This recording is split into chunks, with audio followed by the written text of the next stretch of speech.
இன்னைக்கு பாலக்கீரைய வச்சு ரொம்பவே சூப்பரா, காரசாரமா ஆந்திரா ஸ்டைல்ல ஒரு பாலக்கோரா உள்ளிக்காரம் தான் செய்ய போறோம். இது செய்யறது ரொம்பவே ஈஸி. ரொம்ப சீக்கிரத்துல சமைச்சிடலாம். அதே சமயத்துல டேஸ்ட்ல எந்த காம்ப்ரமைஸும் இல்லாம பயங்கர டேஸ்ட்டா இருக்கும். இது செய்யறதுக்கு ஃபர்ஸ்ட் ஒரு மிக்ஸி ஜார்ல நான் மீடியம் சைஸ் வெங்காயம் 3 கட் பண்ணி ஆட் பண்ணிக்கிறேன். தோல் உரிக்காத பூண்டு 10 ஆட் பண்ணிக்கிறேன்.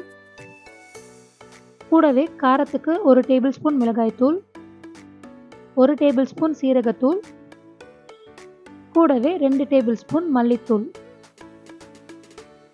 தேவையான அளவு கல்லுப்பு ஆட் பண்ணிக்கோங்க. இப்போ இதை தண்ணி சேர்க்காம நல்ல பேஸ்டா அரைச்சு எடுத்துக்கலாம்.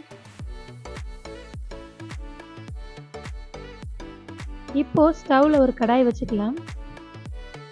நான் 3 டேபிள் ஸ்பூன் எண்ணெய் ஆட் பண்ணிக்கிறேன். எண்ணெய் சூடானதும் தாளிப்புக்காக கொஞ்சமா கடுகு, சீரகம், உளுந்து, கொஞ்சமா கடலைப்பருப்பு, வரமிளகாய் 4 ஆட் பண்ணிக்கிறேன். கூடவே கட் பண்ண பூண்டு 3 ஆட் பண்ணிக்கிறேன். ஒரு கொத்து கருவேப்பிலை. இது எல்லாத்தையும் கொஞ்சம் வதக்கிக்கலாம்.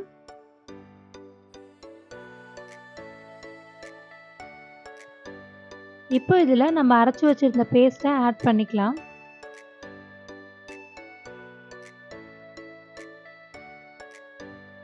இந்த பாலக்கோரா உள்ளிக்காரத்துல நம்ம ஸ்டார்ட் பண்ணதுல இருந்து எண்ட் வரைக்கும் எங்கேயுமே தண்ணி ஆட் பண்ணவே மாட்டோம். இந்த எண்ணெயிலே குக் பண்ண போறோம். கீரையில கொஞ்சம் தண்ணி விடும். அப்புறம் இந்த வெங்காயத்தில் இருக்க தண்ணியே போதுமானது இது குக் பண்ணுறதுக்கு. இப்போ கொஞ்சமாக தேவைக்கேற்ப உப்பு ஆட் பண்ணிக்கோங்க.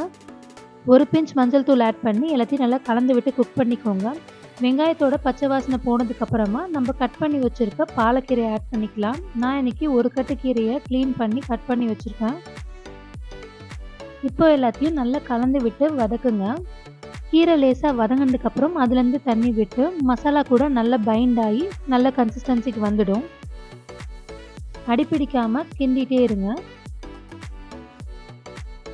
இப்போ இது ஒரு 5 to 6 மினிட்ஸ் ரொம்ப லோ ஃப்ளேமில் வச்சு மூடி போட்டு குக் பண்ணி எடுத்தோம்னா எண்ணெய்லாம் பிரிஞ்சு அழகாக ரெடி ஆகிடும். பாருங்கள், கன்சிஸ்டன்சியே சூப்பராக இருக்குது. எல்லா தண்ணியும் சுண்டி அல்வா பதத்துக்கு நல்லா கெட்டியாக வந்திருக்கு.